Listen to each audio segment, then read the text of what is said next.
কমলা, এই দেখো, যা তুমি এত বছর থেকে করতে পারলে না, এই ডায়েরি থেকে আস্তে আস্তে সব শিখছি আমি। কোনটা ধনের গুঁড়ো, কোনটা জিরের গুঁড়ো, কোনটা বা গরম মশলা, কিছুই তো জানতাম না কমলা। না মানে চিনি আর লবণের তফাৎটা জানতাম।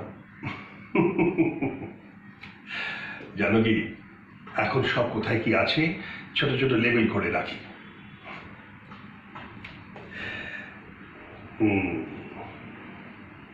দেখি তো। দেখছো কমলা, আজকে আমি পটলের ডালনা বানাতে শিখে গেলাম।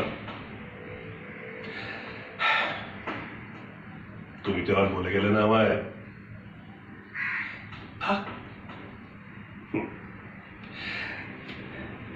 বেগুন ভাজাটা দেখি তো। জানি জানি তোমার মতন পারফেক্ট বেগুন ভাজা বানাতে পারলাম না, কিন্তু শিখে যাবো। ঠিক আছে, এখন যাই, জামাইকে খেতে দিই, কেমন?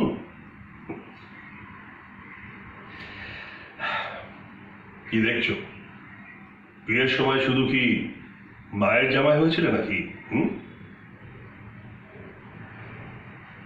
তোমার মা না থাকলে কি হলো?